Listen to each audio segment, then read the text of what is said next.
This is lab 13 on the dog specimen. So now we're in the thoracic limb working on arteries and nerves. So to begin with, we'll start where you've already dissected. So we're starting with the subclavian artery. So here you did the subclavian and the different branches of that within the chest. And the last one that came off was this superficial cervical artery.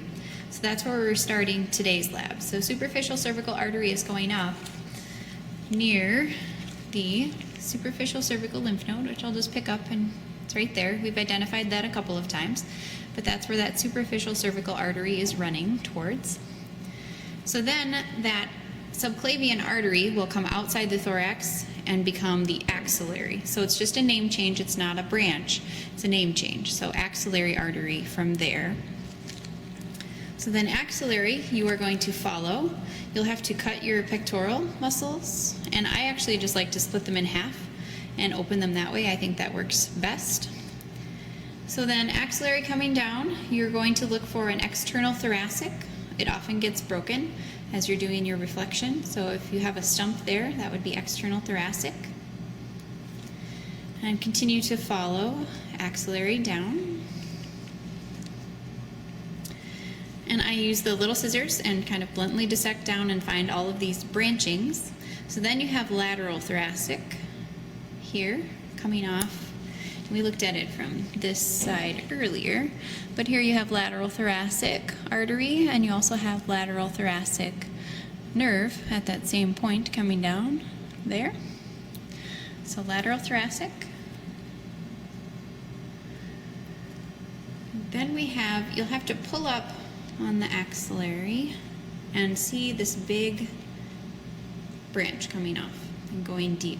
So that's going to be the subscapular artery, and that will have several pieces on it that you have to identify, but sometimes people get stuck on this one because you don't lift up the axillary and dig down deep. So you're looking for a big branch. That will be subscapular. So then subscapular, you see all those pieces there. So you're looking for the thoracodorsal, should be this piece coming off right here, and we'll move just a little bit caudal and see where that's coming out. So this is that thoracodorsal artery here, and then you also have a thoracodorsal nerve that is going to run alongside that.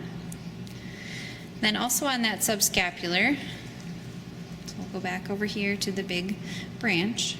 So subscapular actually dives down deep where the forceps are going. So you'll follow that and cut the teres major muscle back here and kind of pull that out. And then you'll see that continuation of subscapular running right along there.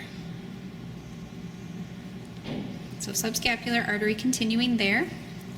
Then the third piece coming off of that subscapular trunk there is going to be caudal circumflex humeral, which will be all of this right here.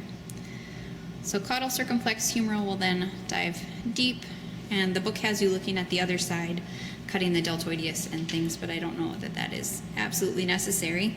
But you can look if you are desiring to see it on the lateral side. So caudal circumflex humeral here.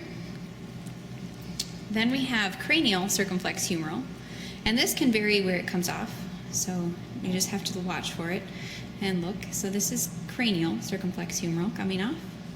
And then we have another name change. So the axillary artery at that point then becomes brachial artery. So the brachial artery will continue and you'll follow it down. So then we have a deep brachial coming off right here, and continue to follow the brachial artery down the forelimb. And you will have a bicipital artery, so a small one going into the biceps would be bicipital. You also have a collateral ulnar. So this is collateral ulnar coming off, going back towards the elbow. So it'll be going caudally. And you continue to follow that.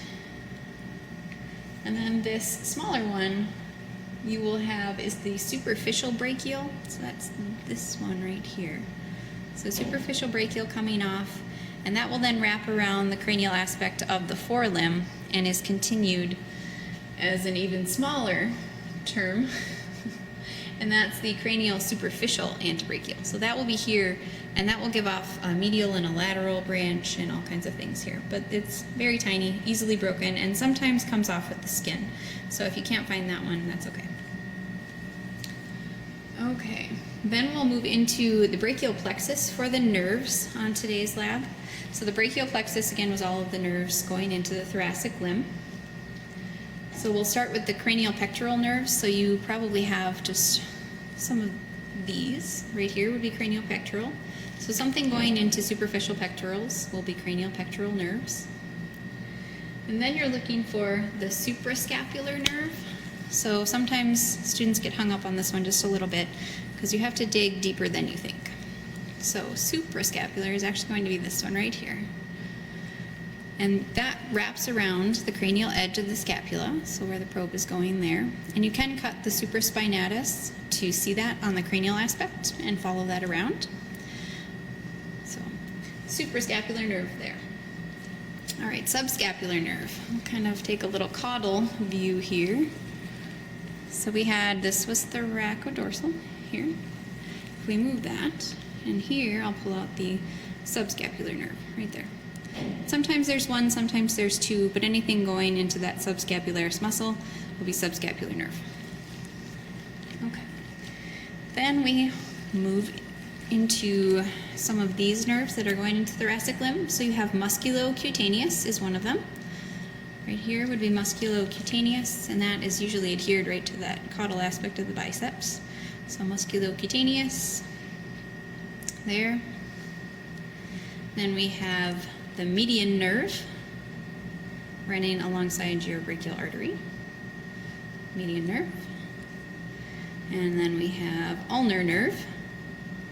So that one goes back towards the elbow, so that one's usually pretty easy to find. So ulnar nerve there. Then we have the radial nerve. So radial nerve is a really big nerve, and it's going to be this one right here. So diving down into those tricep muscles, radial nerve. And then I usually just back up from there. I find my radial nerve and back up, and the next one diving down is going to be axillary nerve. So axillary nerve is right there, and radial nerve is right here. So if I can, there we go. So axillary where the probe is, and radial where the forceps are. All right, then the book has you going on the lateral side of the limb and cutting your lateral head of the triceps to open that up. So this is in preparation for later labs, but you'll see that radial nerve coming out there, and you'll have a superficial and a deep branch, but we'll identify those later. But if you do that, you'll be all set for that lab. I think that's it for lab 13.